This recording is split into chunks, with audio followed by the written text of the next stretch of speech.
Big shout out to Bean Working Espresso down in Skyring Terrace, Newstead. Best coffee in the game. Best absolute coffee in the game. Hook in the Platform podcast, and any listeners up with a 10% discount. Shout out To Yolanda. Yolanda. That was a mouthful.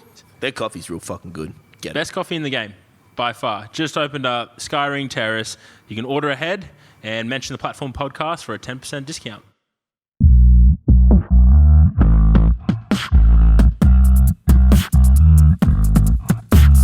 This is the Platform podcast with Bbad and Brandon. Client made some taro, which is I'm really excited about. Have you had taro? I've heard of taro. You should have it. I've never had it. Actually, it's probably something you can eat. It'd be good for you. It's probably on that small list of things I can actually eat. Can you have coconut cream? Oh, yeah. Fuck, you could get into this. Yeah. Yeah, because it's done like taro's a root vegetable, yeah? Yeah. And then it's done with like a coconut cream. I can't remember the process, but then it's like this really creamy like potato. So it's like a mashed potato, but mashed taro. Yeah. Yeah, it's like... Sounds delicious. That's why Islanders are massive. They're like, I got the taro. Yeah, I remember hearing that as like from one of the trainers at Good Life one year. This was back when I was a young fella. It's like, yeah, all the Islanders that, they eat this taro. I went out that day and bought 5 kilos of taro. Yeah, how'd you cook it though? Well, I never did. Nah, you didn't eat it. I was a young fella. Yeah, it was really bad. Nah, taro's a go, man. I'm fucking pumped. Particularly when Hilda makes it. 'Cause then I don't have to make it. Yeah. It's the best. Anything that I don't have to make is the best food. Yeah, she's unreal. She's like, I made a little bit last night, so I made a little extra for you. Thanks, Hilda. Shout out, Hilda. Shout out to clients who do that. I know, it's amazing. It's Oh. really nice. It used to be so good when I could eat all that, exciting stuff that clients would make. Those were the days. You can eat them, you just got to pay a price. It's a bad price. Some days it's worth it, some days it's... You just got to decide. I rolled that dice this week and I had a little bit exuberant breakfast on Wednesday and I paid the price, to say the least. But it was a delicious croissant, Danish and cinnamon donut. Baby wipes? Baby wipes were on hand. But who can blame me Seriously considering getting one of those squirty toilets. Bidet? Yeah. I've in Japan, they're actually obviously standard everywhere. Yeah. I wish I did use it over there. I didn't. Why didn't you? I don't know. I can't remember. Maybe because everything's in Japanese. I didn't know what button to push. Didn't they have the diagram? Yeah, I don't know. I don't understand those things. There's too much happening. Keep it simple. It's a diagram. Yeah, it's no good. It was like the one time I was at the onsen, I couldn't work out if I meant to have my clothes on or not. So I just took them off. So fuck it. Turns out that's the right thing to do. Like you rolled that dice. Yeah, right. I will agree with you on the bidet thing though. I remember in Japan pressing the wrong button and it hit my nutsack, not my butthole. That one was for the females. Oh. Yeah. Wrong spot. Wrong spot, wrong hole. Well, I fucking heard a Rogan podcast and he made it, it just sold it to me. And he was selling them. And it made sense. What would you do if you had poo in your finger? Wash it off. Why don't we just wash it off our butts instead of toilet paper? And it was a light bulb moment. I'm with... That makes sense. It does, and I did not expect this podcast to go this way because, I'm obviously a big advocate for you need moisture to be physically clean down there. Baby, so I don't use baby wipes. I use flushable wipes, which I heard also now aren't biodegradable, so I stopped using those. Well done. Thank you. Environment. But a bidet, I'm all for it. I reckon I could convince Matt Goyle to put one in for the staff. Yeah, the upstairs one. He literally, I was like the other... Oh, the executive washroom. Executive washroom. I told him that I was sick of walking up the stairs. This is how good of a boss Matt Goyle is. I was like, dude, I'm sick of walking up these stairs after squatting. Can you get escalators put in? He went and got a quote for escalators. And he was like, it's going to cost me 30 grand. No. I'm like, that's fair. And I was kidding. But really, just put them in. How's your week been? Yeah, interesting week, mate. Very interesting week. Very interesting. Yes. I'm going to call it perspective week. Yep. Because I've had a shit week, and I won't go into why. A lot of adulting. But then I worked at the hospital last night, and I call it perspective week because one of my jobs when I was there last night is guard the door. It's a big job, very important. Guard that door. I watch it like a hawk. But Is this the entrance door? The entrance door. Not many people walk through the door, which is good. But the people who do walk through the door are only allowed in if they're visiting someone who's dying. That is perspective at its finest. And it was busy last night. Fuck. And you see these people walk in, and they're just reasonably happy for their situation, very friendly. And they come in with nothing, and they leave with all these bags Oh, it's heart-wrenching. that weren't theirs. Yeah. So I'm going to call it perspective week. So even after a shit week, It's good to see that, and it's like, well, my problems are definitely not that bad. Yeah. It is literally that perspective. And, you know, anytime you kind of look at that thing, it's, you know, you have those problems. And I always go back to what Glenn said on the podcast a couple of weeks ago. It's like, we get to do the things we choose to do. Like, we don't have to do them. We get to. Yeah, super cool. And then, I got to have this super cool chat with this 85-year-old lady. I was just sitting on the door, and she was hanging around. I think she confused me for a policeman. She's like, oh, so we wear some pretty cool kit. I've seen you. You do look pretty cool. I'm not going to lie. And she's like, oh, thank you very much for your service. Really appreciate you. And she referenced her father maybe being in the police back in the 1920s or something Holy crazy. shit. Yeah, okay. Yeah, that makes sense. I went with it. She was lovely. And then, I don't know how she mentioned it, but she said, oh, what do you think of this COVID stuff? And I said, oh, man, it is what it is. It gives me more hours. You know, I wish it wasn't around. She goes, oh, you know what? You know, it's just like, I went through World War II. That was worse. I was like, yeah, you're probably right. Well, And then she talked, and again, coming back to perspective, she talks about how when she was a young kid, because I worked out she may have been 12 or 15 perhaps at the time, saying goodbye to sailors down at the wharf somewhere at New Farm. And she's like, yeah, you'd just say goodbye, but you knew you'd never see them again. oof. That's a tough one to swallow. I was like, oh, fuck, righto.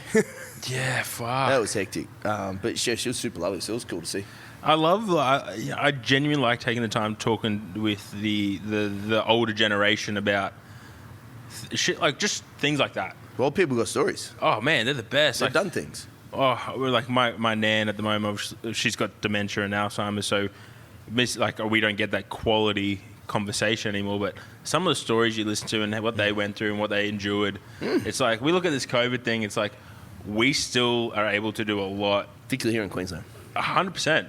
We are very blessed. We are very grateful, or we should be very blessed and should be very grateful. And you know, I look at the people down south, man, Victoria. I'm like, fuck, Oof. they've got it tough. Yeah. So and as you said, it is what it is. Yeah, it We can't change it. We just got to roll with it and make it the best out of the situation. Yeah, don't fucking whinge about it. Like, it ain't going anywhere. Yeah. Deal with it. Fucking hell. Deal with it. Keep training. Lift some shit. And you have been keeping training? Yeah. Yeah, got through this week. I think we might have been a rep PR for volume today, maybe.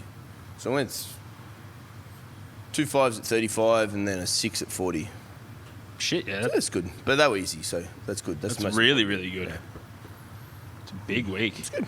Yeah, I feel a bit tired now. Yeah, he did try and squat after night shift. Yeah, turns out that's hard. Turns out You heard it here first. Squatting post night shift is hard. Like 4 hours sleep. That's rough. I don't even know if it was 4 hours because you messaged me at like 6, 6 and then you were up at 10. Oh yeah, okay, so exactly. Not, yeah, actually probably 4, right on the 4. Yeah, I thought it was a bit later.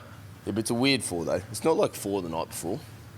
Yeah, it's not an overnight 4. You know, you come in for an early session, you're a bit short from a late night. It's a different 4. It's not as good. Yeah, nah. No You're way. probably still drunk from the night before, nah. Yeah. Makes What things. are you deloaded? You've been boring, eh? Yeah, it's been a massive week of work and got a few massive opportunities this week out of, I guess some, seeds planted a few months ago, and which has been really cool. And deload week came at the perfect time. Body was cooked. Addressed a few things in the hips.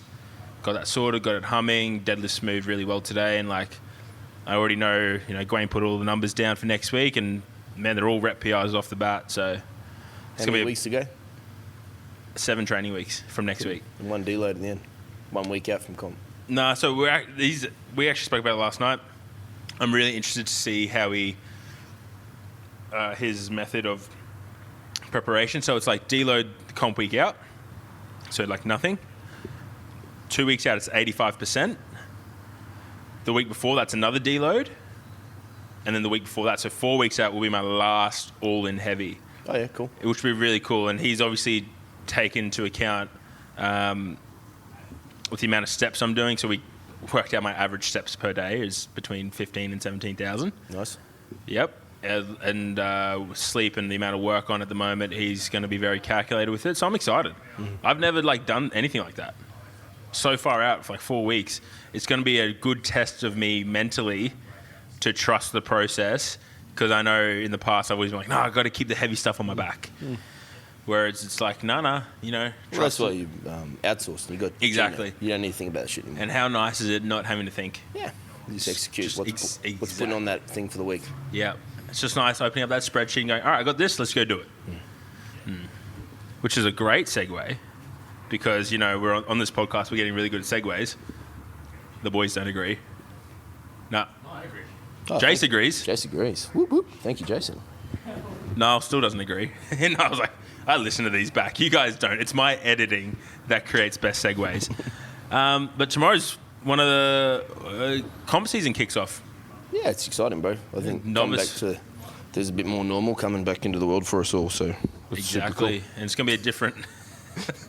It's going to just Johnny playing with his mic. It's so far away. If you watch the YouTube, he just gets lower and lower his neck. Yeah, but I want to put my arm there, bro. You said I can do anything. It's because you're now too heavy. No, I'm not. No such thing. Take that back. I take it back.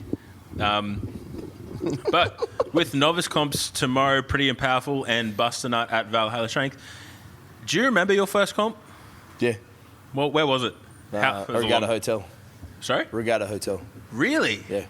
Back when powerlifting was still run at pubs? Yeah, it was awesome. That is unreal. sick. Saturday afternoon, deadlifting on the dance floor. That is sick. Awesome. Sanctioned comp, deadlift only. Capo, 2008, something like that. Wow. I was in grade 10. Yeah, it was unreal. It was sick. Super cool. Novice comps didn't exist, or at least not in the space that we were lifting in. There was only 3 comps a year, so yep. Didn't really know too much about that sort of stuff. Yep. So it was just do a deadlift comp to get your to get used to it, or our coach would just set up these little battles between other guys in the gym on a certain day. So it was fun. And looking back, you'd be building up with proper hate for each other, and you're just trying to fucking destroy. And I always remember I fucking misloaded fucking Liam's barbell bench by 2.5 kilos, and he fucking beat me by 2.5 kilos. I put 2.5 too much on fucking either his bench or it would have been his bench because he couldn't deadlift. And I fucking lost by 2.5. Oh, bro. That's... Fuck you, Liam. Yeah. He still listens we're coming for you. Man, my first wasn't a novice comp. I went to do a push-pull and turned out my coach at the time told me it was the novice push-pull. Stitch up. It was the Tri-Nation push-pull. And I'm literally a day out going on social media, who's got a soft suit I can wear? I didn't have anything. Yeah. So with the novice comp, tomorrow, we're going to go through a bit of a checklist of what to do prior to comp. Yeah, sick. And I think the first thing is know the rules. Yeah, that's super important. And if obviously most make sure you've executed them in training. Yeah, exactly. Practice the calls in training. Mm-hmm. And if it's attached to a gym and they don't necessarily have a rule book in a novice comp, find out who their refs are, what federation they're associated with, and read that rule book. Yeah. Because there is nothing worse than rocking up to a comp, listening to the lifters briefing, and the organizer of the comp running through the rules, and you going, wait, what? I got to pause my bench. I think that's where a lot of people come unstuck. Yeah, that's cool. And then even if you don't have the opportunity to know the rules, or you do hear some things you weren't quite sure of, don't feel like you can't ask. Anyone who looks like a coach or the organizer of that event, because you are a novice, you're not meant these comps are for. You're not meant to know those things. Yep. And that's how you learn, I think. Absolutely. And you're probably going to miss a call or do something you're not supposed to as well. Yep. And be very I refed a novice comp last weekend, and make sure you're allowed the equipment you're allowed. There's a good segue question off topic. What's your thoughts on refereeing novice comps? So there's two ways you can go. Yeah. I think you can be lenient, which is cool, or you can be to the rules. I'm a big believer in to the rules. That's what I like. Nothing, because you're novice comp, done well. You as a novice lifter, you do the novice comp, you enjoy the comp, you get some experience, you think maybe one more novice comp, or fuck it, let's go to a sanctioned comp. Yep. If you come off novice comp with novice rules, and you go to big boy comp, and all of a sudden you get fucking reds for squatting high when you squatted the same depths at novice comp. Yep. It's almost not your fault as a lifter. No, it's 100% not. It's whoever around that novice comp let that stuff go away. I'm very against, and I've been to novice comps before when they're like, just, give them the first one, and then from there, if it's red, go from there. I'm like, no. I'm going to ref how I'm supposed to ref. Yeah, give it to them properly, eh? And how else are they supposed to learn? Exactly right. Fuck it. Maybe if they've bombed their first two left, you let them get through on the next one, but you pull them aside as well. Yeah. And just say, hey, cool, you got away today, but just so you know, that one doesn't count. And if it's something small, like I know last weekend there was people with, thumb loops around on their benches. It's like, there's no rule book, press, call, rack, white light. Hey, man, just be mindful, take your thumb loops off for the next one. 100%. And it's just that experience that they're looking for, and that's why they're doing the novice comps. As you said, they'll do a novice comp, it's a disservice. they'll do another novice, and then they'll go into a sanctioned comp, or if they're fucking beasting it, fucking straight into a sanctioned comp. Grinds my gears. The other thing I always tell novice lifters to prepare for is bring a spare pair of undies. A lot of people and that's everyone jokes and laughs about it, but it's like, you're going to be nervous. It's like Jace, he pooed himself today. He pulled it too. It was good. He told me, and I was very proud. Nugget, he said, not a wet one. So there was some marks. There was some marks, and you re-wore the undies. Yeah, right. This says a lot about you. See, I would have thrown them out. I think depends on how many marks there were. I'm sorry, I didn't. A manageable amount of marks. Did you try and wipe them off? Okay, sweet, awesome. You just didn't put it back. I was like, I won't mention this in the podcast. I'm so sorry. You're like, you're under the bus. Mate, I think it's awesome. Oh, but we've all been there. Yeah, fucking oath. Jace Pagan did it nearly weekly, and it was prep for Pro Raw 11. He would just finish a set of squats, walk straight to the toilet. What else do you like for a novice comp? But yeah, seriously, bring a spare pair of undies just in case, because you're going to be nervous. Nice. We had this question this week, and the question was, what should I eat on comp day?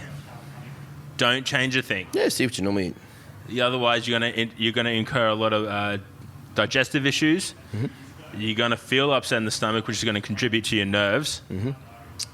You don't know how your body's going to react to different foods. If anything, have a couple of extra snakes, throw a Powerade in there, stay hydrated, a bit more extra salt, but don't drastically change your nutrition because you're just setting yourself up for a bad time. Exactly right. Fucking hell. Mainly, my hot tip though is if it's a longer comp, you're going to have time to eat. If it's a shorter comp, be where you don't have time to eat, or eat a big meal. So something super simple that you enjoy, that's fast. Yep. That's honey sandwiches. I'm a sandwich guy. Are you a sandwich guy? I like sandwiches, yeah. Did not know that. It's a lifestyle. It's a lifestyle, bro. That sort of stuff, just kind of being aware of the competition you're going into. And that's an easy one. Your coach should understand that, or you can ask the organiser how long that thing's going to go for. Yep. So you are sort of prepared on how to eat through it. 100%. And go in with a plan. Yeah, have a plan. Have a plan. Like, know where... pick a really easy opener. Correct. Because... Again, nerves, first comp, lots of people are there, even in like this day and age with COVID. I know there's no spectators, but you're on live stream. Like, it's going to all contribute to the nerves. Have a super simple opener, execute well, have a second plan attempt. On your third attempt, have some fun. Cool, I agree. And something I'd like to... Novice comps will bring novice coaches too, right? Too often not I see, and again... I guess they're a novice coach, so you're going to make mistakes as well as a coach. They start too heavy. Yep. They go balls out on their lifter. I don't think in a novice comp, a lifter should miss a lift. No. At all. Maybe on the deadlift, you let them have a red line. But as a novice lifter, they're novice lifters, so their skill level's not high. Yep. There's risk of injury. And as a coach, you want your girl to walk away having fun, right? Yep. We all know as coaches, they miss a lift that can be heartbreaking, right? 100%. Come in 2.5 less. Yeah. Let them get it. Let him get it. And maybe hold them back in training. Don't overreach them in training. So you know that 2.5 PB's there for them on the day. Yep. And they get it on the day. Get a win. Yeah. Take it on to the next one. 100%. So how many people do you see at a novice comp? They hit an opener or a second. There's way more than should, and they miss it. And then there's tears, and then the coach is like, no, you got it. Yeah. And you know on the coach's face, you see them, they know they fucked it. Yeah, and it's like... I've done it. Yeah, we've all been there. Been there. And I think it's also, the coach take a step back and like, it's a big deal. You're taking this person to a comp, and it's just remember it's about them. It's exactly about right. it's their day. It's about getting them the result, and it's not about you looking good for the gram or anything with an athlete on a podium. It's just it's their day. Get them through the novice comp. Yeah, get them 9 for 9. Go 9 from 9. Yeah, maybe red line or daddy if it's worth it. Exactly. And I don't mean a fucking fishing rod spine. Like No. Yeah, I think one of my favourite memories is actually from a novice comp, and it was Regan. I think it's Regan Donghai. I don't know if that's actually how you pronounce his last name. I'm so sorry. Regan. Used to train with us. Yeah. Oh, yeah, Regan. Yeah. Regan's sick. And I remember it was third attempt deadlift, and he'd had a good day. It was a push-pull, and I was like, look, we have two options. It's either we can sneak you into third place. This is back when it was done on Glossbrenner, but I'm going to need to put your deadlift at 272, which was just probably like from his training run, like just out of his reach. And he's like, nah, chuck it on. I was like, let's have some fun. And he got it. Holy shit, did he get it? It was one of the best pulls ever. Yeah. And then rocked up with, blood pouring out of his forehead, which is pretty cool. Oh, this excites me. Fucking the next podcast is going to be sick. Oh. Don't walk in front of the camera. You do you. That was we almost got to see the secret shit straight up. Oh. Fuck, you're in for a treat, bro. Oh. Another thing that maybe this doesn't help for tips for novice lifters, but know that you're a novice lifter. Yeah. And know that you're not. If you can throw down a fucking big total and you haven't competed already, maybe you shouldn't be in the novice comp. Like, you haven't done the comp, not powerlifting comp before, but you're fucking strong. This is for novices. Yeah. I agree with that. I'm like, there's some people... Or if you're going to have a tune-up comp and you're just doing a novice comp, that's cool, but don't take it so fucking seriously on the day and intimidate everyone else that's there. 100%. I'll get your opinion on this, but if someone's done a novice comp and they've done maybe one or two, they go to a sanctioned comp, and then they say, "Oh, I really want to do another novice comp." That's a no for me. You don't need it. Nah, that's a no-go for me. Unless my only asterisk for that will be is if you are a novice lifter, your numbers aren't competitive. You're just having some fun, so you're just picking comps when they fall. That's cool. The only time if you've won an event or placed top 5 somewhere in a weight category or done some cool shit, never go back. Man, the only time I think I've ever it's not like the pretty and powerful guys. I don't know if they still do it, but if you podium, you can't. Yeah, so podium any again. novice comps at Valhalla, if you've podiumed once before, you can never compete, or you can't, it's not that you can never. Sorry, it's just that you can't podium or compete in that comp. The only exception was I had one client after she took about 14 months off after pregnancy, after a baby, and they let her compete, but told her up front, you can't podium. Like, you won't. That's cool. Yeah, and she was fine with that. I was fine with that. Yeah. Because it was just a tune-up comp. She wanted to have some fun. And I was like, cool, go in. Yeah, 100%. But there's got to be like, I've had people at, compete at national levels. This is years ago, try and tell me that they want to go back and do like a pretty and powerful. And I'm like, no. Like, what? That's degrading the sport. Taking away from people who are giving everything to their first one. Like, no, I'm not about that. Nah, that's pretty unfair, I think. Yeah, 100%. But yeah, like, if you're a novice, go in and have some fun. That's the main thing. That's the main tip out of everything we've just said. Rule number one, man, and I say that to everyone I train, because I think too often we get caught up in the weight on the barbell and the moment and stuff, and you forget about the fact that you're actually doing this for fun. Yeah. Like, that's the whole reason you started. Yeah, 100%. Like, even the top guys, like, yeah, enjoy it. I'm not like, making a buck from this. You're not going to make any money. It's going to only cost you money, even at a novice level. You should enjoy yourself. And if you find you're not, you need to step back and make sure you are having fun. Rule one, it should be fucking fun. And I love seeing that. Like, I really thrive on that experience at a comp when you've got, a group of girls, group of guys, or a mix, and, it's their first, second, third comp, and they're just fucking buzzing off each other, having a fucking whale of a time. Like, for me, that's just as much fun as going to a nationals or 100%. anything like that. 100%. And just watching someone, pull their first ever 100 or, bench their first ever 60 or whatever it is. Like, it's fucking so cool to see. And I really love it, though, as well, when you get, like, that client, when you started training, and they're like, oh, I'm not really interested in powerlifting. And then they're like, I'll probably never do a comp. And then they see what other people are doing. They're like, oh, maybe I do want to have a crack. And then they have a crack and they're like, I'm really glad I did that. Yeah. And it's because they go in with no expectations. They have some fun. They lift some shit. They're with their, like, if you have a good community around you, train with some of your mates. And it's just like, this is a good time. Fucking love it. Novice comps, definitely, like, that's where the sport's growing, I believe. Cool. And I think... come back a little bit. It falls a little bit on the coach as well to try and push their client away from novice comps too. Yes. Once they've been in it, stop putting them in novice comps. Like, they've got their confidence up. Let's move them on to the big show. 100%.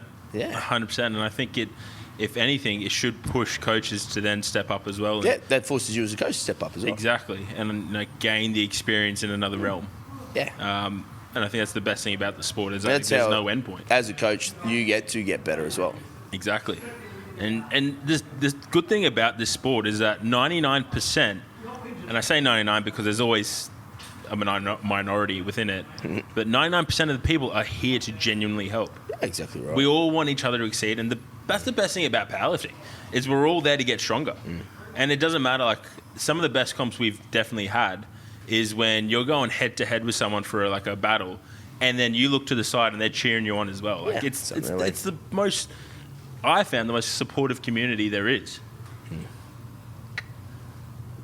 Yeah, it's a great little crew in it. It is. So, novice comps, prepare for them, have fun. Don't change anything on the day. Treat it like another training day. Yeah, and enjoy it. Exactly, enjoy it. 100%. Don't take it so fucking seriously. Nah. Do your hair fun.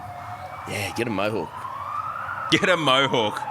That should have been our first tip. It makes you 20% stronger. Yeah, absolutely. Yeah. That's not backed by science. Please do not blame the podcast. Backed by me. Get a beard. I am fucking science. You've seen that thing where it's like Bill Nye Science Guy? He's like, I'm Bill Nye the Science Guy. It's Johnny. I am science. That was too good. That's it. That's it. Do we have questions? I got some for you. Is this from that last week? Nah, new lot. Oh, okay. Hey, just Google's great. Oh, man. I love the questions from I'm going to do an official new 10 for next week. Okay. But I'm happy to roll with these. Yeah. Good. I think Pete will be our last of... We got Pete up next. Yeah. Different Pete for those listening. Pete, yeah. Fucking spelling for Pete. What was your favourite game as a child? Ooh. Like, are we talking like video game or just game? What game? What do you like? What are you playing? It's definitely football, like NRL. There you go. Yeah. What food do you most crave? Sticky date pudding and cream. Ooh, yum. If you could visit one place on Earth, where would you go? I think we might have done that before, but it's all right. I think we have, and it's to grandfather's hometown in Sicily. Oh, yeah. What would your dream house be like? Pretty basic, man. Like, not too much, and I don't know, just like a nice house. Like a nice house. I need to have a bathtub that I can fit in. Yeah. That's. I want a cold tub. What makes you angry? People who ask for advice, then they don't action. Ooh, that grinds my gears too. What makes you happy? You. Which song reminds you most of your life? Ooh.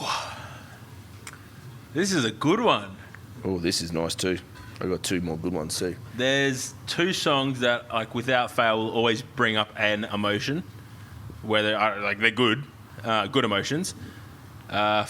Song number one is "Five for Fighting Superman." So band Five for Fighting, song Superman. And the second one is my fucking go-to deadlift song, "Bring Me to Life" by Evanescence. It's the best song there is. This is a good one. What's more important, truth or happiness? I think truth. Nice. Truth will always lead to happiness. Would you rather be rich or famous? I feel like the two go hand in hand almost. Oh, I guess you can be famous for the wrong reasons. Infamous, that's called. You say, oh yeah, okay.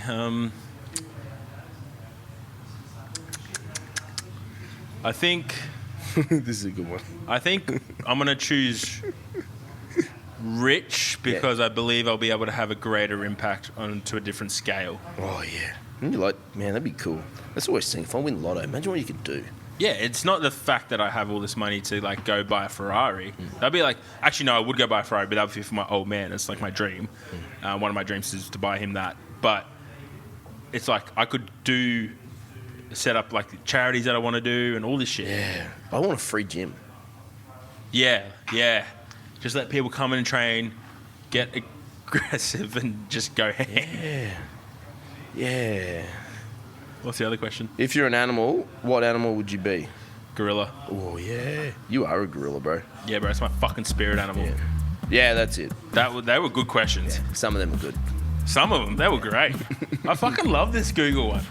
I actually really like this. What I'm doing here is just working out which 10 to do for just refining. So the next 10 are going to be the perfect 10. I'm looking at the perfect 10. No, you're a 10. You're an 11. Did you like that? See? Yeah, everyone like that? Good segue. And we are done. You know where to find us.